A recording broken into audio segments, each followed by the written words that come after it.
I'm Sarah Wilson and you're listening to the Roots and All podcast. I'm here to help you get growing. Join me as I explore everything plant related both indoors and out and provide the information you need to create your perfect green environment. Hello and welcome to this episode of the podcast. This week I'm talking to journalist and author Val Bourne about her book The Living Jigsaw, The Secret Life in Your Garden. As you can imagine, I do a fair bit of reading in the course of researching future guests and topics, and I can be a fairly harsh critic. I'd estimate that for every book I read and love, maybe 4 or 5 are cast aside for one reason or another. One of my bugbears with garden books is that quite often they're a mash-up of information that the author has read elsewhere, then regurgitated onto the page. And I hope that if you listen to episodes of the podcast, you'll have spotted by now that Roots and All guests are experts who do their own research and speak from their own experiences. And this was one of the reasons I loved Val's book so much. Val is a perfect example of a gardener who loves ornamental plants as well as respects the wildlife in her garden. She walks the walk, she produces writing based on her observations, and has a palpable love for all the things that share her garden. I started by asking Val about how the book came to life. Yes.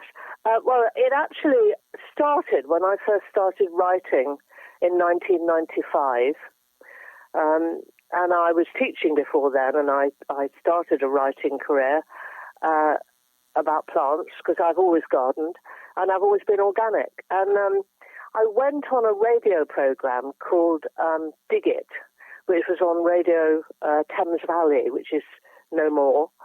And I sat in with another chap, and the public asked us questions.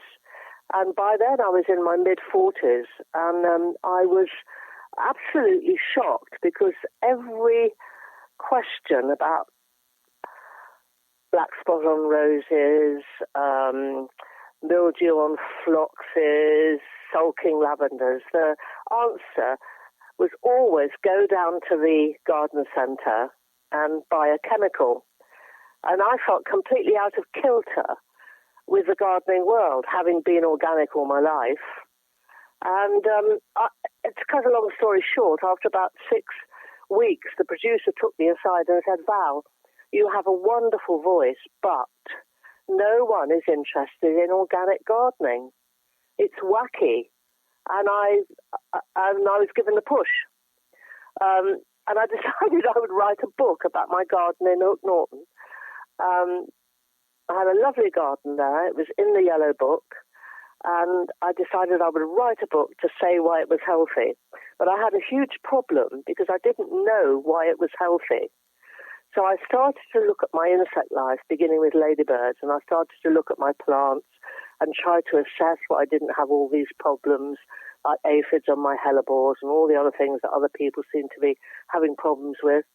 And I finally sort of got a handle on it after 2 small children visited the garden, and we were watching some aphids on a white achillea, and because there were black fly on white achillea, the children noticed them, and they started asking questions. And I said, they were feeding on the plant sap, and the sap went into their body, and it would come out the other end of their bottoms, and then it would cause this black sooty mould. And I was talking about the ants going up and down, that they farm the aphids and they spray formic acid from their knees to protect the aphids because they want to eat the honeydew. And then a little parasitic wasp came down, and I started to talk about how a parasitic wasp, which looks exactly like a black fly nearly, will lay 1 egg inside each aphid, and then the new parasitic wasp will come out of the aphid's stomach. And I found some mummified aphids with holes in, and they were all very fascinated. And then we sat down, and some blue tips were busy. And I said, that they had to collect 10,000 wriggly things in order to feed their chicks. And these children were only 6 or 7, but they were really fascinated. And because they were children, I said to them, it's just like a living jigsaw. So the idea of writing the title came then. Well, I did produce a book about the Hook Norton garden, which is called The Natural Gardener. It came out in 2004, 2005, and won the Practical Book of the Year. But the title stayed with me. And in actual fact, I'd wanted to call that book Gardening with the Planet, but the publisher, Francis Lincoln, said it was too pretentious. So I got stuck with A Natural Gardener. Well, when I moved to Cold Aston 14 or 15 years ago, to a completely derelict house and garden, the shed was full of every chemical known to man, including DDT. I had to go right back down the ladder, not having a beautiful garden and no wildlife at all. And then I had to think about how to structure this new garden to attract wildlife. And The Living Jigsaw is the book about the new garden and how I made the garden so that it would be as attractive to wildlife as possible. Yeah. Well, I'm sorry to say that Dig It is still broadcasting on my local radio in Sussex, and unfortunately, that was part of the reason I started the podcast, because the advice is pretty much the same now, to spray everything. When I first started to talk about organic gardening, I had no money when I started writing. I was living on my own. I would go out and do talks about organic gardening just to earn a bit of extra dosh, and also to get out and see people. And I was met with huge resentment, because what was this organic gardening? It was newfangled. Bob Flowerdew was not long ago had been on the telly growing things in old tyres, and they didn't really understand the nitty-gritty of organic gardening. It's nothing to do with old tyres or compost heaps or comfrey tea. It's about having an ecosystem in your garden, those interactions, those tiny interactions. And I sat at meetings with the National Trust head gardeners, and they would say, we can't garden without chemicals. Well, that has all changed. Mm-hmm. And my column that I write in Amateur Gardening, which I won Columnist of the Year for a couple of years ago, it gets a terrific response. People are terrifically interested in wildlife, and they're really trying their best. But it's very difficult for them to know how to do it because the advice is so poor. There are still a lot of dinosaurs out there. And the sad thing about a lot of garden writers, I'm afraid, is that they're not really keen gardeners. Whereas I live and breathe my garden. I'm out there every day, champing at the bit to do something. Yeah, I mean, that. You are right, completely right. Obviously people are much more interested. There are still pockets of resistance or ignorance. But, one of the things that I find working with clients in gardens is that they do still object to the fact that there are pests. And obviously slugs and snails are a particular concern for people. And you do talk about that in the book. So I wondered if you could kind of tell me how bad slug pellets are. I have never used slug pellets. I do not have a garden that's overrun with slugs. But the trouble is with every toxin that you put on the garden is that it cannot discriminate. It kills across the board. So when you put an insecticide on your aphids, you're killing all your ladybirds as well. Everything goes. And it's the same with slugs. You put some slug pellets down. They've got this bran content which attracts the slugs. The blue ones are particularly lethal. But it kills all the big slugs, the little slugs. Probably got about 8 species of slugs in your garden, and probably 3 or 4 of them are really damaging to crops. The keeled slug, the grey-field slug. But a lot of the other slugs, the big slugs, eat detritus. So they clean up your garden, and they make it much harder for the other slugs to get a handle in your garden because there's nowhere for them to hide. You'll see them eating tulip petals, the big slugs. You'll see them eating faded foliage. And the reason they do it is because foliage that's decomposed contains protein, much more protein. So they're detritus eaters. And it's the same with snails. Garden snails are damaging. And but the little white-lipped and brown-lipped snails, they're detritus eaters. So I think people have got to be much more clever about how they deal with them. Because, for instance, if you want a thrush, you've got to have garden snails. If you want a hedgehog, you've got to have slugs about in September. But the thing to do, and I do this, is I go out on a summer evening after rain when they are a nuisance, and I pick off all the little slugs that I can see on my plants. Like I might be having runner beans coming up in May, and I'll go out about 9:30 with some gloves on, and I'll actually collect those, and I will kill them. And the other thing is I do in the winter, I always go around looking for clusters of garden snails that are hibernating. I found a cluster of 70 in one plant pot once. Wow. All sort of round. It was a plant pot with a rim, and they were all round the edge. And I just, got rid of them. So it's not a mamby-pamby thing. And I'm very glad I don't use the blue slug pellets, because the metaldehyde, there is no way of taking that chemical out of the water source. People sometimes say to me, I live miles from a river, but it's very motile. So it leaves the slug pellet after rain really quickly, travels into the watercourse, and then that toxin is there in the watercourse. And in the wet summer of 2012 in Essex, the levels were way, way higher. I think it was 100 times higher than they should have been, and the residents were having to drink this because they couldn't take it out of the water. And there was a ban, but I think it's been lifted. And we've got to educate people about how to manage their gardens. Because I think there's still a feeling that you can't have a lovely garden unless you spray, and that, you must always, when you see early aphids, put some chemical on them, because otherwise they will turn into a plague of locusts. It's rubbish. It all stems back to Gardener's World with Percy Thrower and Arthur, making gardeners feel they had to do these things, and when they were really being almost certainly paid by ICI. How about the kind of wildlife-friendly slug pellets that you see on the market now? Well, they still kill they still get rid of your good slugs. Mm. We've been looking at a report by a guy called Barnes, who was an air raid warden in the Second World War, and he was a Rothamsted scientist, and he had to go out at night, and he recorded lots and lots of slugs. And he records certain slugs that predated other slugs. And he's making really detailed records about which gardens they were in. Now, it's as thorough as that. He had 5-6 years to do it. So he's got maps with which slugs he found in which gardens.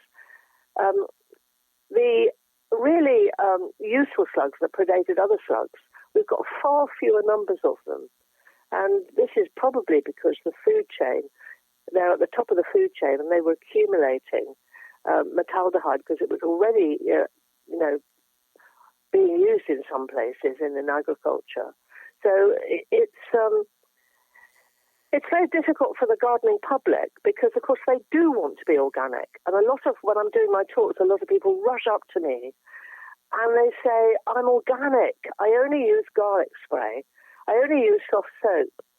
And you have to explain to them that actually soft soap and garlic spray, although they might be organic materials, they're actually doing the same sort of ecological damage because they're wiping out all the small insects that are around. And there's lots of examples of chemicals causing more problems than they solve.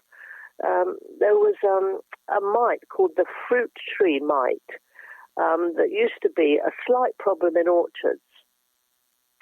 And then orchard owners were encouraged to use tar washes made in Holland during the 1930s and 40s.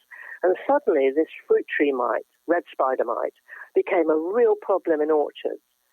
So after the war, one of the research stations, I think it was Long Ashton, but I'd have to look up my notes, decided they would do an experiment and look at mites in orchards that had been sprayed and count them, and they'd look at mites in organic orchards that hadn't been tar washed.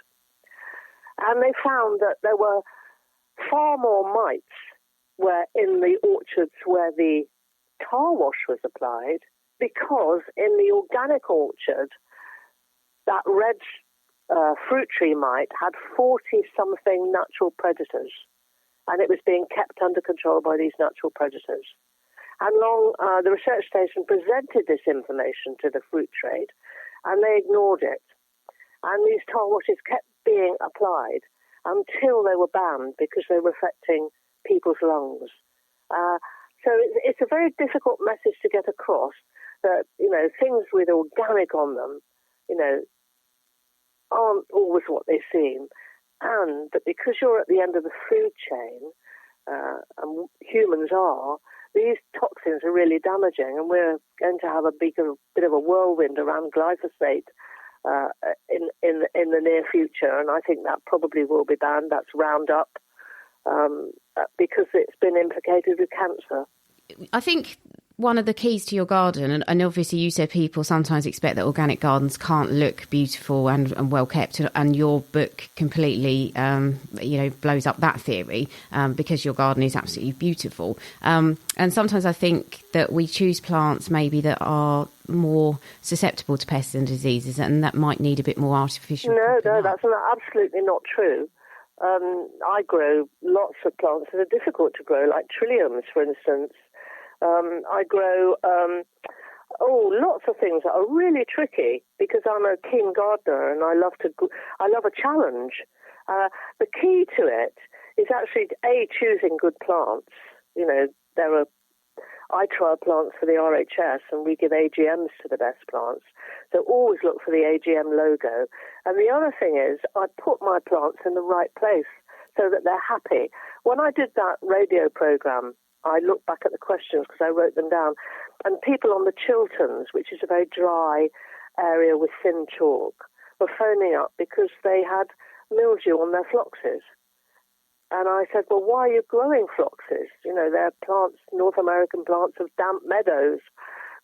Grow other things that would do much better for you, like hardy geraniums, pinks. So a lot of it is putting plants in the right place. So I have 3 main areas in my garden. I have a spring border, a summer border along the front of the cottage, because I have a south-facing garden. And then I have an autumn border on the southwestern edge to catch the fading sun. And I garden those areas really seriously, and they're packed with lots and lots of plants.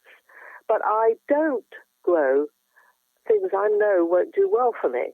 I can't grow zinnias. I'm too cold. I live in a village called Cold Aston on top of the Cotswolds. There are certain things I can't grow. But because I'm cold, I grow a lot of roses in my summer border, a lot of peonies. I live at Spring Cottage, so the soil stays quite damp, and I grow lots of phloxes. I'm selecting things I know will do well here, but I'm also growing really challenging things. So talking about the roses, are they all suitable to be grown in an organic garden, or have you found that some are better than they're others? not. Actually, my downfall on the radio program when I got the push was that this woman phoned up about Zephyrin Druin, the climbing rose, and she said it had black spot, it wouldn't grow. And I said, well, it's a miserable rose. Why are you growing it? Dig it up. And that was, sacrilege. And that was, there's a lot of roses, very highly bred roses from a certain era that are very disease prone. But there's been a huge sea change in growing roses. And there was a German rose firm called Cordes, and they're based near Hamburg. And German gardeners are much more eco-friendly than we are. They got to it a lot earlier than we did. And they wouldn't buy roses because they were diseased, and they wouldn't use the sulfur-based sprays and fungicides and things like that. So this rose firm, Cordes, had all these roses and nobody was buying them, and the company was going to go down the tubes.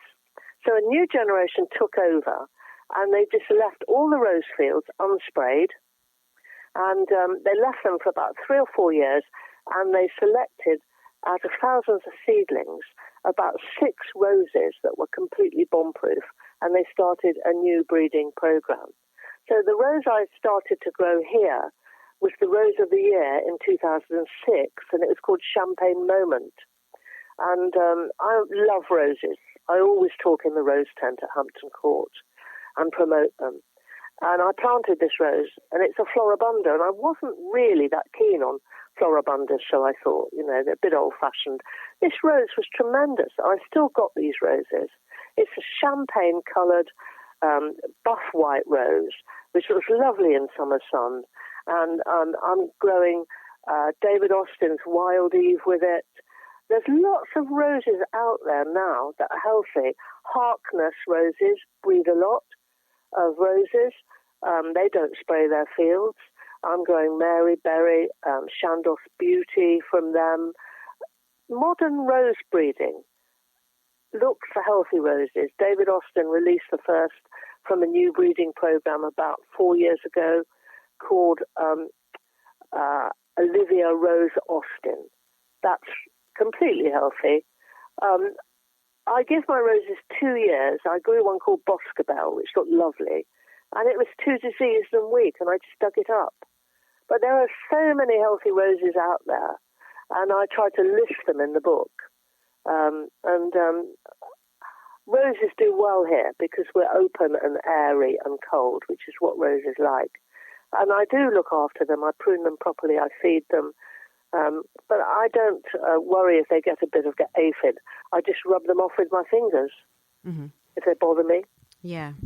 Well, I mean, that's brilliant advice, really, because as you say, I've got a tendency to go through the catalogues and spot these unusual looking roses from yesteryear, and they tend to, sometimes they keel over. So the advice is if you've got a rose like that and it's really not doing well, dig it up. Put a perennial in the hole where you took the rose out. Hardy geraniums are good. And then plant your new rose about 2 feet away. Okay. This business of putting roses in cardboard boxes and sinking them in the ground is rubbish. They just need to be in a new bit of ground. There is a thing called rose sickness, but we don't grow our roses like we used to in dedicated rose beds anymore. My roses have got all sorts of insect-friendly plants with them. Astrantias, scabious, campanulas, sedums, umbellifers of different sorts, because I want to pull in the hoverflies, all these little wasp-like creatures you see. They don't sting, they are flies, and they lay one egg near colonies of aphids, and then their maggot-like larvae eat the aphids. So I'm deliberately interplanting all my roses with lots of annuals and perennials that I know will pull in insect life. Mm-hmm. Brilliant. So as I say, your garden is stunning. It's a real gardener's garden and it's beautiful. How much of that garden do you let run wild, and is it important to leave areas kind of undisturbed? I think undisturbed areas are terrifically important. And when I came here, there was an area on the south wall, which is actually on the front of the book, where I planted honeysuckle and some roses, including the Queen of Denmark, which is the old name. It's got a German name, which I can't pronounce. But the Queen of Denmark will get you there. It's a very good rose. I planted that area up with honeysuckle and various roses all along the south wall. I've got things like the Generous Gardener, Buff Beauty, Cecilia, Felicia. So I've got a lot of roses there. And there's one particular area, it's a semicircle, that I don't go into at all. I just leave it. And that's the area where the hedgehog goes to build his day roost. Now, this year, I don't know whether I've got a hibernating hedgehog. I haven't found one or seen any evidence. But we've always had a hedgehog or two in the garden here. And I always leave moss and leaves because they build these day roosts very quickly using moss and leaves. So when I'm collecting my leaves up for my leaf litter, which I make to put on my trilliums, I always leave all the wilder edges and plant quite simple plants along there that I know are insect-friendly with the roses. I've got often used pulmonarias. So I'm leaving certain areas. I think one of the most interesting areas, though, is the mini meadow, which is in the middle of the garden. Mm-hmm. because I interviewed a man called Matthew Oates, who was the butterfly man of the National Trust, probably about 15 years ago, and the National Trust stopped mowing their grass because they couldn't afford to do it anymore. It was too costly on labour and fossil fuel. So they decided they would just cut a path through these bits of long and leave the grass either side. Public loved it, but also wildflowers came back in the gardens, and the numbers of certain butterflies, brown butterflies, gatekeepers, ringlets, it just soared. So I thought, well, I'm going to do that here. I'm going to build in an area of long grass, and I'm going to introduce things like yellow rattle, and things came back. And that's one of the best areas in the garden. People are drawn to it like a magnet when they come here in summer and they see the yellow rattle and the wildflowers. The yellow rattle attracts one bee that doesn't go on anything else. It provides terrific shelter for ground beetles and small mammals and things like that. We always find vole runs in the garden when we cut it. It's cut once a year at the end of September, sometimes by hand, sometimes, if we're very busy, a high cut. We prefer to cut it by hand because we often find amphibians in it. So, it's not a huge area for us. We just sort of get down and do a bit every day. But it's such an interesting area, and our ringlet numbers went up. All sorts of things happen in that area.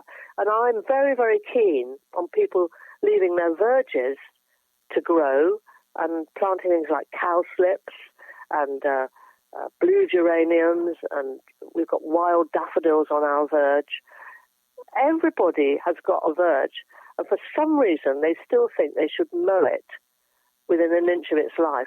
Well, I suppose we've got more unmown grass here than we have mown grass, but the bits that we do mow are kept meticulously neat, so they sort of set off the wilder bits, and we have a system of breaking sticks and putting them in the ground so they look a bit like antlers, and then mowing up to them. That's historically because we've got 4 grandchildren, and we wanted to say to them, don't go over the sticks, because that's where all the daffodil bulbs are, and all the things like the fritillarias that are self-feeding, and all the things that happen in that area. It goes right through from now, where I'm looking at wild daffodils, right through to the end of the season. There are things in there that flower. So we just make these sticks, and it's become part of the garden. Mm. We use our old pea sticks, actually. That's a brilliant idea. Except we haven't been able to get any pea sticks this year because we're trapped indoors. No, it's not ideal, is it? No. I was going to say, just to finish, perhaps if you don't mind, could you maybe share one of your best tips for having a wildlife garden, and also perhaps one of the things that people should really avoid if they do want to have a wildlife garden? Well, I think definitely don't mow all your lawn. There's a lot on plant life. There's a good verge guide, so don't mow your verges, because a lot of Britain's wildflowers no longer exist on farms. They're clinging to road verges. And wildflowers are natives, and they have a particular association with British insects. So I think that's really important. Have some areas of long grass. Have early flowers that are around in February, March time. I have hellebores here. I have crocuses. I have loads of snowdrops. And then we're not so good attracting early bees here. Because we're cold. Have a whole range of flowers that go right through. Have lots of single flowers. If you're going to grow roses, I've got a big collection of double peonies, but I have a lot of single flowers that go with them because doubles are no good for insects. So keep the nectar supply going right through the year. So you've also got late flowers. And there's one flower I think is an amazing wildlife plant, and that's valerian. Centranthus ruber, because it has these flowers with very long tubes, and you can keep deadheading it, and it will keep flowering. It will begin in about April, May. It's a terrifically good moth plant, and it's the one plant that the hummingbird hawk moth really loves in our garden. So I think, have some wilder areas, don't mow all your grass, and get that succession of flowers right the way through. And do it by putting plants in the right place. So you have a spring border, a summer border, and an autumn border. Don't have a border that you're planning to do for 12 months, because a lot of gardeners make that mistake. It looks awful because you get a fading peony next to an aster. You know, plants have a peak in their life, just like we do, and then they begin to fade and look a bit tatty. So, you know, that's another very, very good tip. And I think get out there and look at what's happening. If you get a problem in your garden and you really start to fret, you know, that, oh gosh, you know, my runner beans have been nipped out by slugs or something, you know, you've got to remember that wildlife is terrifically dynamic. So you'll get a year when slugs are a problem, more of a problem than another year. You'll get a vole year when they dig up all your peas. You know, be tolerant, realize that it's dynamic, and learn to sit on the fence and let nature sort it out. I would never, hardly ever touch an aphid. When I see an aphid colony, I don't reach for the sprayer, I reach for the camera and I record what's happening, and they just clean it up for me. And being an organic gardener, I think, is a wonderful thing. You know, somebody who doesn't use anything in their gardens, because you've got this tapestry of life all around you. And we get terrific bird life here now. We never got any birds when we moved here, because there was nothing in the garden at all, apart from one white beam in the corner. So I've planted everything in my garden myself, apart from the apricot, which the Best Beloved did. And when we did the book, the Best Beloved was instrumental. I went out on top of gardening, because I do all my own gardening, so that Marianne Majoris could come and do the photos of the garden. I was gardening in the evenings. I was writing in the day, writing at the weekends, because I had all my journalistic load and the book. And then about when the light was soft enough, I would go out with my camera and try to catch insects. And my favourite picture in the book is the lacewing eggs hanging off the scabious. There's a picture of an ordinary scabious with lacewing eggs. And I said to the Best Beloved, I've got a picture missing and I cannot find it. I'm looking for lacewing eggs. I know they must be out there because we've got lacewings up in the trees. I've seen the odd lacewing larva, but I can't find the eggs. And the Best Beloved is short-sighted. So he took his glasses off and he went round the garden on his hands and knees and finally found some and photographed them for me. Greater love has no man. He's brilliant. We all need one. Yes, we do. I love that story. I think that's fantastic. Well, I think that's a really nice thing to finish on. Are you happy that we've kind of covered everything? Yeah, I just want to mention two plants very quickly. Yep. You talked about something that was good for birds in autumn. Rosa glauca. Lots of birds don't touch the rose hips on my roses. But Rosa glauca, which is the grey-leafed rose with the small pink flowers, if you've got room for that in a wilder place, the birds love the seeds in the hips. And the other one is ivy. Arborescent ivy, when it gets into that woody stage and it starts to flower. It flowers in November, October time, so it's a very good nectar source for late-flying honeybees and flies and wasps. I'm a great supporter of the wasp. And then you get the berries coming quite late in the year for thrushes and blackbirds. So if you've got a bit of ivy that you could leave to go arborescent, which is the woody growth, the second stage of growth, that's a terrific wildlife plant. We've got a couple of areas here where we just leave it to ramble over the wall. Just nothing special, just ordinary heterohelix English ivy, you know, seeded probably by the birds years ago, because it's a very old garden. The cottage dates from 1720, and the name on the enclosure map was the Hovel in the Waste. It's a brave gardener indeed that could attempt to build their Eden in cold Aston at the Hovel in the Waste, and yet Val's managed it. A huge thank you to her for taking the time to chat to me and share her knowledge with all of us. If you hear any odd noises in the background, my dog was snoring ridiculously loudly under my desk, so I apologise on her behalf, but she's getting on a bit. She's a bit thick round the middle and sleeping heavily is her favourite pastime. Thank you to you for listening. Have a good week and I'll catch you next Tuesday. You can download or listen to the podcast direct from the website www.rootsandall.co.uk. where you'll also find my blog and a sign-up form for the newsletter, which gives you a weekly roundup of content, plus the inside scoop on things like upcoming guests. Or you can subscribe wherever you normally get your podcasts. Email me with comments and feedback at podcast@rootsandall.co.uk. Follow me on Twitter, Roots and All, Facebook, Roots and All UK, and Instagram, Roots and All Pod. But please also check out my Patreon, where you can make a one-off donation or take out a monthly subscription to help support my work, because if you like what I do, please help me to continue doing it. Even if you make a one-off donation of £1, trust me, it all helps and I will be immensely grateful. So please go to Patreon and search for Roots and All.